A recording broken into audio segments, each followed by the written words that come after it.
Hi, I'm Abigail Jackson, and this is Celiac Hacking, the channel where we talk about celiac disease and what it means to be gluten-free.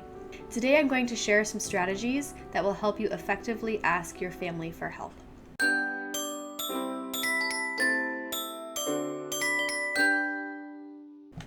So a little while ago, I was talking to one of my friends that has celiac disease, and she was telling me that her fiance doesn't think celiac disease is real. And he gives her a hard time about saying that she has it because he thinks that she's just making it up, that she's being a drama queen. And the same friend, her father, tells her that she should just say she has cancer instead because it's like she's dying anyway. And her mother-in-law, bless her heart, is at least trying to help, but she doesn't understand what gluten-free is or how to do it, and so in trying to help, she's wanting to give my friend food, but my friend can't eat any of the food because it has gluten in it, and so then she feels bad because her mother-in-law is trying to help and be nice, but she can't eat it, she can't accept the help. So when you're dealing with family members that are straight up being rude, family members that try to help and they don't understand, or family members that are denying that the situation even exists, here are 11 strategies on how to communicate effectively with them. You can't really explain what the condition is or the fact that it's real to someone else if you don't understand how it works or what's happening inside of you. So feel free to check out my other videos. I've made a couple different videos on what celiac disease is, what gluten sensitivity is, and what the difference between them is. And those will be linked somewhere around here. So feel free to check those out. But I encourage you to do your own research, to figure out how to explain it in your own words so that way you have mastery of the concepts and you understand really what's happening with you, so that way you can then explain it to other people. Remember, people are people, and the truth is people can be good and bad at the same time. Most of the time people want to feel like they're being heroic, like they're doing something positive for someone else, as long as it's not costing them too much. So if I'm in the grocery store, I'm a pretty short person, and I need something off the top shelf, it doesn't cost a stranger much to get something down for me. And especially if I ask them very politely and I thank them profusely once they get it down for me, they feel like they did a really big thing to help me out, but all they had to do was reach up. So because their sense of heroism was high and their cost to do it was low, then they were a good person. Whereas someone who can be totally connected to you and invested in your life, if they feel like the cost to change or to accept your change is high to them, and they don't feel like a hero because you're saying, I expect this of you whether you like it or not, it's not their choice, like they're not stepping in to save the day, and it's going to cost them a lot to change, then they're going to be a bad person and they're going to give you a hard time about it. People only remember what affects them. So in the case of my friend's mother-in-law, she knew my friend needed to be gluten-free, but she didn't understand what that was. She didn't remember how it worked because she didn't have to be gluten-free. And you can argue that people are ultimately selfish. I don't know exactly how that works, but the deal is people remember what affects them the most. So if your family members don't have to be gluten-free, then they're not going to necessarily remember what that means. Even if they're supportive and they want to help, it still might be that they're just not thinking about it. It's not on their radar because it's not directly affecting them. So understand that they're not necessarily trying to be a super evil person. They're just not thinking about it. And it's important for you to take responsibility for what you need to do for yourself and understand that some people will want to help, some people will be indifferent, but whether or not they are fully in support and remembering doesn't mean that you can't do it yourself. People really suck at showing that they care. So a lot of times family members really do care, but they just suck at showing it. And this can fall into love languages and how some people speak different love languages. So maybe they're trying to love you, but that's not the way that you feel loved, so you think they don't care. Or maybe they're trying to play it off because they're worried about you, and so some people will deal with emotional situations by joking about things or being flippant, and you might see that as them judging you or being snarky when they're just trying to deal with a situation that they don't understand, and the fact that you're having something going on with you, and the fact that you have something going on with you that they can't control and they don't understand.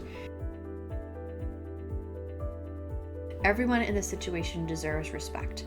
So you deserve respect because this is your life and your body and you're dealing with this issue. But the people in your family and the people that are around you, they also deserve respect because what affects you will affect them. And if you are feeling like it's not your choice, that you have to do it whether you like it or not, you could be having a negative attitude about it.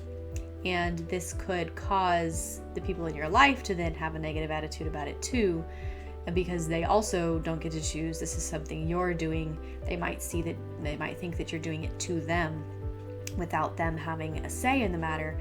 And so then when people feel like they don't have a choice and that it's being forced on them, then they're gonna be belligerent and irritable and rude. So your family's fears are valid. So this affects them because you are in contact with them, you're living with them, they're gonna see you at family events and gatherings. When you change something major about your life like this, it will affect them. And a lot of times communication isn't great, and so they don't know how it's gonna affect them. When people don't know how something is going to affect them, then they automatically assume the worst, and that brings out the worst in people. So all the things that you're thinking and worrying about and being afraid of, how hard it's going to be to change and how much work it's going to be gluten-free, your family members are also thinking and fearing all of these same things, that it's going to be a lot of work to keep up with it and that they are going to have to change how they relate to you. And a lot of this is very emotionally charged. So if they're acting out, it's because they feel like they don't have any control in the situation. Treat people how you want to be treated. So if you want to be listened to with respect and compassion, then make sure that you're treating them and you're listening to them with respect and compassion. Speaking as the sister of someone with celiac disease, it can affect them more than you would ever guess. My sister was sick constantly and depressed, and there was nothing I could do to fix it. I felt like I had failed her, and that made me feel bad about myself. It made me, in some ways, very subconsciously resent her because there was something wrong that I couldn't fix. Then that made me feel bad about myself because I was angry at a sick person. And so there's a lot of these very looping negative beliefs and thoughts and emotions that cause people to withdraw and to turn into themselves. And when they do that, it feels like they're moving away from you because they're trying to deal with their stuff so that way they don't put it out on you, but you need them to support you, and so you feel like that turning away is a judgment on you or that they're being difficult to deal with. But it could just be that they're trying to deal with their own stuff. This is a southern saying, so I don't know if you're familiar with it, but we like to say you catch more flies with honey than with vinegar, which basically means that you get a better response if you come at it while you're being nice. If you decide to confront a difficult family member because you're feeling upset about their behavior and you come at it irritable and aggravated, then they're inevitably going to mirror that and be irritable and aggravated back. But if you can give yourself a cool down period and you can come at it with grace and compassion and genuinely listen to their side of the story, then you're going to get that mirrored back to you as well. Don't address things when you're angry. If you see a behavior or you hear a comment that sparks that irritation and that anger in you, that's the warning flag that says that something needs to be addressed, but it's not the time to address it right then. Don't go off half-cocked. Give yourself some time to cool off, to really think about what they did and why that's a problem for you, and then what exactly you want to see different. You need to come into the conversation knowing what you want your outcome to be, so that way you can work towards a conclusion. Ask for and listen to their side of the story. As we've talked about, they have a lot of things going on with them. Emotions, feelings of being out of control, worry for you. So they need someone to listen and talk to too. So if someone's being difficult, maybe they just need you to listen and hear their side of the story. And then when you are careful and compassionate with them, then they're going to blah, blah. Sometimes just talking about it is enough to resolve it. They just want to feel heard. But maybe there's something else going on and there's a legitimate concern or an issue in your relationship, but you're never going to know if you don't ask. Work with them to create a solution. A lot of times whenever there's conflict, people talk about a compromise, but compromises usually leave both people feeling like they didn't get what they wanted because they had to settle for something less. So you want to work with someone to create a solution. So instead of coming into a conversation and laying down the law and saying, this is how it's going to be, because what you choose affects them, they need to also have the authority to make a choice for themselves. So you need to know what you need for yourself, but you also need to give them the freedom to make a choice on what they need for themselves. So if you need to be gluten-free and you're dealing with a partner or children that don't need to be gluten-free, you need to think about, am I expecting them to be gluten-free with me? Am I just assuming that they're going to be and then being angry because they don't want to? Or is this their bodies, their choice in what they eat? And can we work it out so that way they understand and they're supportive of me needing to be gluten-free and making that choice for me, and I need to understand and be supportive of the fact that they choose not to be gluten-free with me.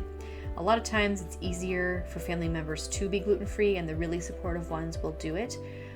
But if they choose not to, that's not necessarily them being difficult. It's them making their own choice, and you need to respect that. So if they choose not to, that can cause some more problems with logistics of how am I going to cook and how are we going to keep it separate and all that stuff.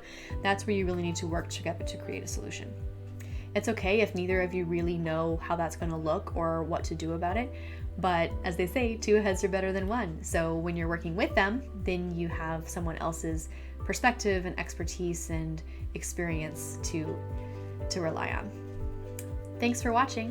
I hope you found this information useful. Please check out my website where you'll find more resources and information on what it takes to be gluten-free. See you soon.